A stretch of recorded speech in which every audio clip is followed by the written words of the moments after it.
오늘 마가복음 1장 1절에서부터 7절 말씀을 갖고 세례 요한의 정신에 대해서 함께 하나님의 나라의 비밀을 공부하도록 하겠습니다. 사복음서 마태, 마가, 누가, 요한복음서 중에서 마태복음은 나코로 시작을 하고 있는데 마가복음은 이 모든 것들을 다 거두절미하고 생략하고 바로 1절부터 복음의 메인 디시로 들어가는 걸 알 수가 있습니다. 한번 우리 볼까요? 하나님의 아들 예수 그리스도의 복음의 시작이다.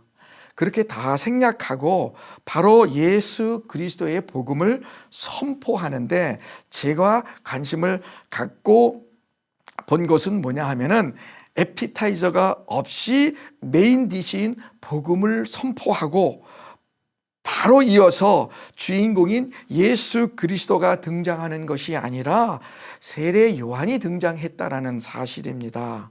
4절 말씀에 세례 요한이 광야에 이르러 죄 사함을 받게 하는 회개의 세례를 전파하니,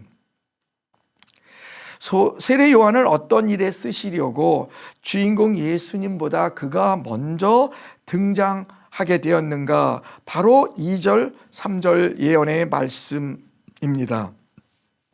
선지자 이사야의 글을 보라. 내가 내 사자를 네 앞에 보내노니 그가 네 길을 준비하리라. 광야에 외치는 자의 소리가 있어 이르되 너희는 주의 길을 준비하라. 그가 오실 길을 곧게 하라. 주인공이 등장하기 전에 그분의 길을 준비하고 그분의 길을 곧게 하는 일로 세례 요한이 먼저 등장해야 한다라는 것입니다. 그러면 여기에 나와 있는 주의 길을 준비하고 또한 곧게 하는 일이 뭔가? 주인공 되시는 예수님이 오시는 길을 방해하는 요소들이 있는데 그 요소가 뭐냐? 장애물이라는 것입니다. 그 장애물을 제거하는 일을 세례 요한에게 맡기셨다라는 것입니다. 그러면 우리가 질문을 해볼 수가 있겠죠. 그 장애물이 뭐냐?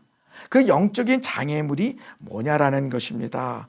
그것은 바로 죄로 물들어 있는 강팍해진 우리의 심령이라는 것입니다.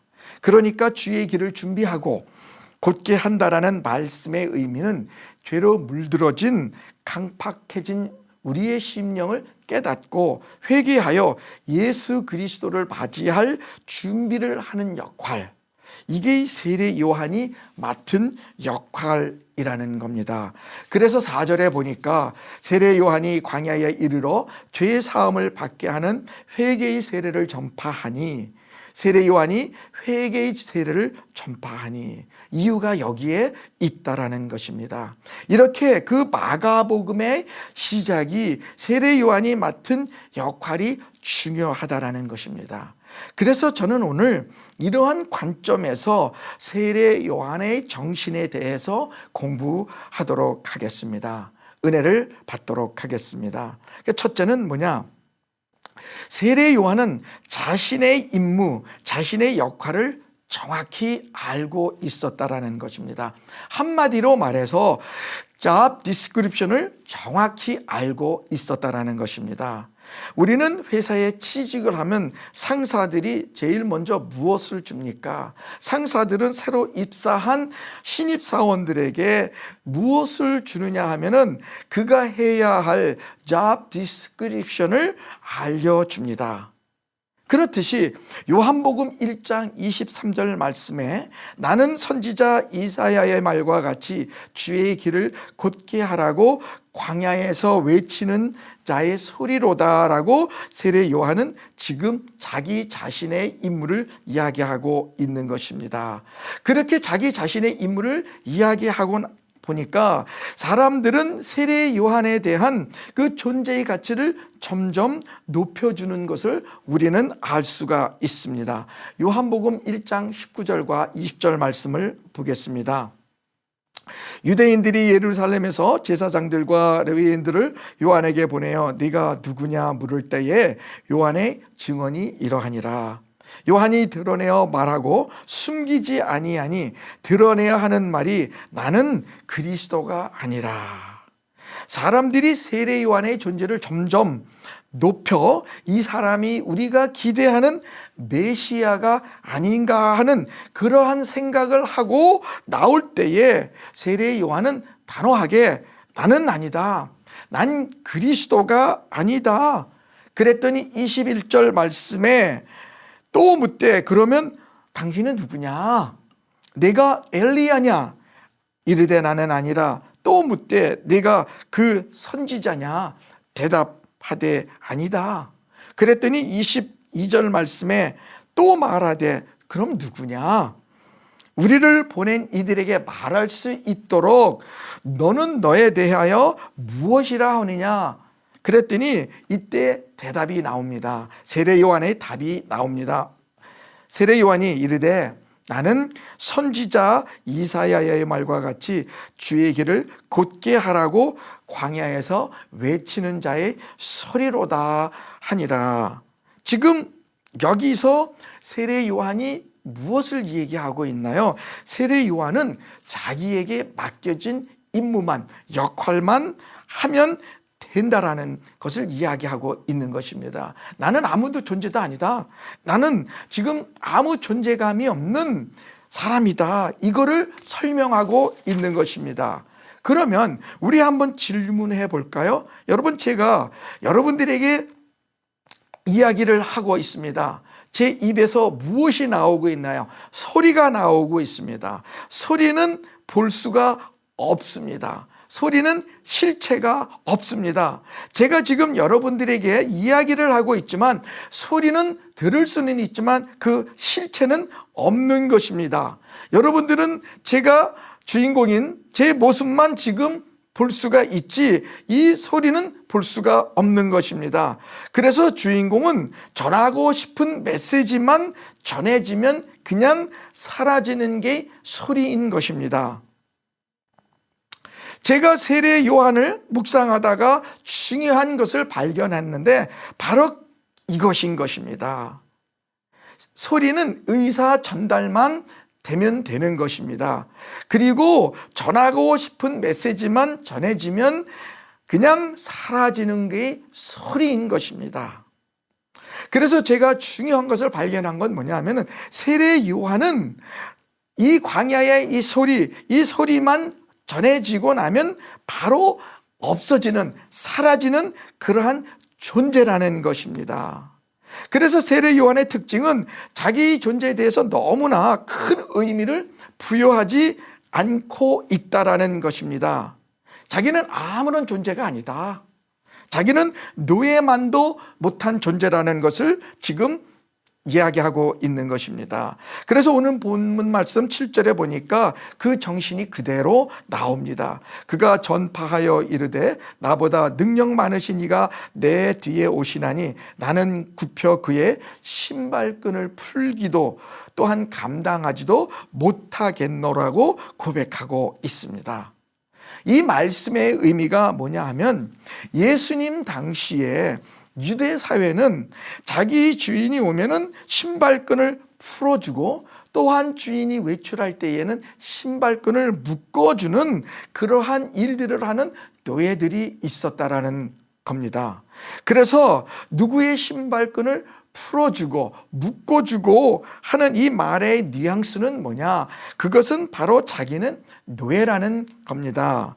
그래서 세례 요한은 자신의 자리매김을 어떻게 이야기하느냐 하면은 이 땅에 오신 예수 그리스도 그분과의 관계를 주인과 노예의 관계로 자리매김을 하고 있다라는 겁니다. 그리고 그것도 모자라서 그는 1장 7절 말씀에 나는 허리를 굽혀서 그의 신발끈을 풀기도 어떻게 한다고요? 감당하지 못하는 존재다. 한마디로 무엇이냐 하면 노예만도 못한 존재다라고 자기 자신을 낮추어서 이야기를 하고 있는 것입니다. 그런가 하면 요한복음 3장 30절에 그는 흥하여야 하겠고 나는 쇠하여야 하리라라고 고백하고 있습니다. 그런데 사람들은 지금 세례 요한의 존재를 자기네들이 기다리는 메시아까지 끌어올리고 있다라는 겁니다. 자기 자신의 존재를 높여주고 있는데 본인은 스스로 자기 자신의 존재를 낮추고 있는 것입니다. 아니다. 나는 그러한 위대한 존재가 아니다라는 겁니다. 그래서 저는 세례 요한에게 배우고 싶은 것이 바로 이런 거예요. 세례 요한에게 닮고 싶은 것이 바로 이러한 부분. 우리는 그리스도 예수 앞에서 낮아져야 한다라는 겁니다. 낮아져야 한다라는 겁니다. 그래서 저는 세례 요한에게 이러한 모습을 배우고 싶습니다. 세례 요한의 이러한 정신을 배우고 싶다라는 것입니다. 하나님 아버지, 제가 중요한 존재가 아니라 주님께서 내게 주신 그 말씀을 선포하는 일, 그냥 소리로만 전하는 종이 되길 원합니다라고 고백하고 싶습니다. 사랑하는 우리 월드미션 하고 여러분, 우리는 인생을 살아가면서 왜 상처를 많이 받습니까? 그것은 왜냐하면 나의 존재를 너무 높여 놓았기 때문인 것입니다. 나의 존재를 너무 귀하게 생각하고 있기 때문인 것입니다. 그렇기 때문에 상처를 받는 것입니다. 자존심이 없는 사람은 상처를 받을 수가 없는 겁니다. 우리가 세례 요한에서 배워야 할 점이 바로 이렇게 중요한 교훈인 것입니다. 이러한 중요한 교훈들을 우리가 받아야 또한 배워야 한다라는 것입니다. 세례 요한은 그냥 나는 광야에 외치는 자의 소리다, 이렇게 얘기를 하니까 그 누구도 세례 요한에게 나와서 상처를 주는 사람이 없었더라는 것입니다. 그래서 저는 이러한 부분들이 상당히 많은 은혜를 제게 끼쳤습니다. 그래서 우리는 세례 요한에게 배워야 될 것이 바로 이러한 것들인 것입니다. 나의 그 임무, 정확한 나의 정체성을 알고 그 정신을 갖고 사역을 해야 한다라는 것입니다. 그 정신은 참으로 아름답고 훌륭하다고 저는 생각을 합니다. 그리고 나니까 두 번째로 하나님께서 그를 어떻게 하십니까? 높여 주셨다는 것입니다. 왜냐하면 자기 자신의 존재의 의무를 부여하지 않으니까 하나님께서는 그를 높여주고 있습니다. 5절 말씀을 볼까요? 온 유대 지방과 예루살렘 사람이 다 나아가 자기 죄를 자복하고 요단강에서 그에게 세례를 받더라. 그 당시에는 지금처럼 교통수단이 좋지를 않았었습니다. 그 광야 시절에 원근 각처에서 사람들이 몰려왔다. 이거는 대단한 사건인 것입니다. 그 강력한 메시지를 듣고 싶어서 세례 요한에게 원근 각처에서 사람들이 몰려왔다라는 것입니다. 누가복음 3장 7절 8절 말씀에 보니까 요한이 세례받으러 나오는 무리에게 이르더 독사의 자식들아, 누가 너희에게 일러 장차 올 진노를 피할 줄을 알게 하더냐. 그러므로 회개에 합당한 열매를 맺고 속으로 아브라함이 우리 조상이라 말하지 말라. 와, 성경은 참 너무나 재미있는 것 같아요. 이렇게 혈기왕성하게 이야기할 수 있는 사람이 있다라는 것, 또한 강한 하이마스 포탄을 날리는 이 구절, 너무나 우리에게 강하게 와닿지 않습니까? 저도 30대 40대 초반에는 혈기가 왕성해서 제 종업원들에게 그따위로 일할 바에는 출근하지 마, 관둬, 이렇게 강하게 하이마스 포탄을 날렸던 저였습니다. 그렇지만 세례 요한처럼 이 독사의 자식들아, 이렇게 말한 적은 없었습니다. 세례 요한은 하이마스 포탄을 그들에게 날렸는데도 더욱더 놀라운 것은 그 모독적인 소리를 들었던 그 군중들의 반응이었어요. 독사의 자식들아, 이러한 소리를 들은 그 사람들이 반응이 10절에 나와 있는데 뭐라고 나와 있느냐 한번 볼까요? 무리가 물어 이르되 그러면 우리가 무엇을 하리까? 이런 그 강력함의 메시지 앞에 그들의 반응은 완전히 수그러드는 겁니다. 12절 말씀에도 세리들도 세례를 받고자 하여 와서 이르되 선생이여 우리가 무엇을 하리이까 하며 또한 누가복음 3장 14절 말씀, 군인들도 물어 이르되 우리는 무엇을 하리이까 하매, 세례 요한처럼 자기 자신을 낮추니까 거기에 무엇이 나타납니까? 복음의 능력이 나타나는 거예요. 그래서 우리는 사역의 현장에서, 삶의 현장에서 자기 자신을 낮추어야 된다라는 겁니다. 낮추면 낮출수록 무엇이 나타나느냐? 복음의 능력이 나타난다라는 것입니다. 그래서 우리는 무엇을 해야 돼요? 자기의 존재를 죽여야 된다라는 겁니다. 낮추어야 한다라는 겁니다. 세례 요한이 스스로 자기 자신을 낮추니까 예수님께서 어떻게 하시나요? 그를 높여 주시는 걸 알 수가 있습니다. 그리고 인정해 주시는 걸 알 수 있습니다. 그래서 셋째로 주님께서 그를 큰 자로 인정하고 사용하시는 것을 우리는 볼 수가 있습니다. 마태복음 11장 11절 말씀에 내가 진실로 너희에게 말하노니 여자가 낳은 자 중에 세례 요한보다 큰 이가 일어남이 없도다. 우리 믿는 자들에게 이 이상 더 필요한 것이 무엇이 있겠습니까? 주님께서 저와 여러분들에게 여자가 낳은 자 중에 이 사람보다 큰 사람이 없다, 이런 말을 듣는다면 얼마나 행복하겠습니까? 이것보다 더 큰 필요의 말씀이 우리에게 있겠습니까?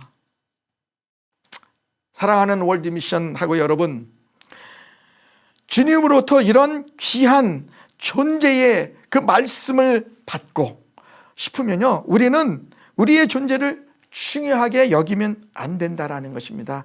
우리는 별로 중요하지 않아요. 그냥 소리, 없어지는 것뿐인 것입니다. 광야의 소리인 것입니다. 요한복음 1장 23절 말씀에 이르되 나는 선지자 이사야의 말과 같이 주의 길을 곧게 하라고 광야에서 외치는 자의 소리로다 하는지라. 그리고 마가복음 1장 4절 말씀에 세례 요한이 광야에 이르러 죄 사함을 받게 하는 회개의 세례를 전파하니, 여기서 죄 사함을 영어로 보니까 forgiveness of sins. 여러분들 크레딧 카드 가지고 계시죠? 여러분들 크레딧 카드 빚 얼마인지는 모르지만 10만 불이 됐든 5만 불이 됐든 3만 불이 됐든 만 불이 됐든 그 많은 금액을 탕감해 줄 수 있는 사람이 있다면 얼마나 좋겠습니까? 여러분들 크레딧 카드 빚 때문에 너무나 어깨가 무겁지 않습니까? 어려움을 당하고 있는 사람들도 있지요.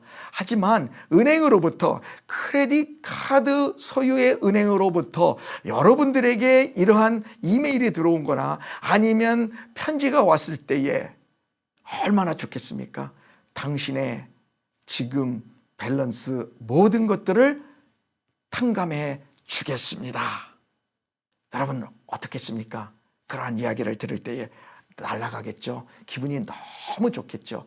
지금 여러분들의 크레딧 밸런스 10만 불이 됐든 5만 불이 됐든 3만 불이 됐든 만 불이 됐든 이 모든 것들을 탕감해 주겠습니다. Forgiveness of your debt 할 때에 여러분들은 어떻습니까? 너무나 좋겠죠. 지금 주 예수 그리스도께서는 바로 지금 이거를 이야기하고 있는 것입니다. 죄사함을 하겠다. 죄를 사해 주겠다. 얼마나 좋은 기쁜 소식입니까? 저는 여기서 굉장한 중요한 의미가 있다라고 생각합니다. 놀라운 사실은 예수 그리스도의 복음이 전파되는 일에 주님께서는 우리를 세례 요한처럼 동반자로 부르셨고 사용하신다라는 것입니다. 그리고 세례 요한이 될 수 있었던 것은 다름이 아닌 하나님의 말씀이 임했다라는 겁니다. 누가복음 3장 2절 말씀에 안나스와 가야바가 대제사장으로 있을 때에 하나님의 말씀이 빈들에서 사가랴의 아들 요한에게 임한지라. 얼마나 좋은 말씀입니까? 하나님의 말씀이 임했다. 저는 이 말씀이 너무나 가슴에 와닿는 거예요. 저와 여러분들이 하나님의 말씀이 임하는 축복을 누리시기를 바랍니다. 예레미야도 처음에는 슬프도소이다 나는 어린아이와 같다라고 이야기했을 때에 하나님의 말씀이 임하고 나서 그가 얼마나 그가 변한 것을 한번 보십시오. 모세도 하나님의 말씀이 임하고 나니까 얼마나 위대한 지도자로 쓰임을 받았었습니까? 예레미야와 모세와 같이 하나님의 말씀이 임하는 능력이 저와 여러분들에게 있기를 바랍니다. 그래서 저는 생각하는 것이 뭐냐? 사도 바울의 이 고백이 참 제 마음을 울렸습니다. 뭐냐?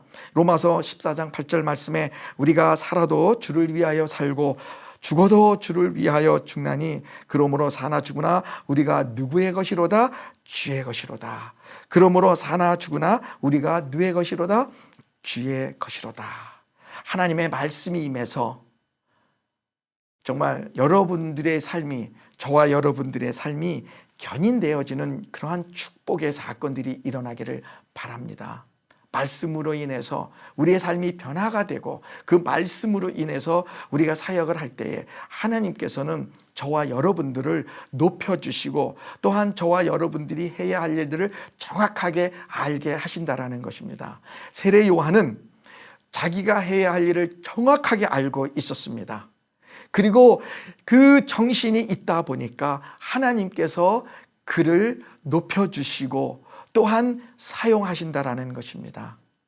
그래서 저와 여러분들도 정말 세례 요한의 정신을 이어받아서 하나님의 사역을 하는 데 있어서 정확하게 사역을 알고 또한 그것을 행하는 자들이 되시기를 바랍니다.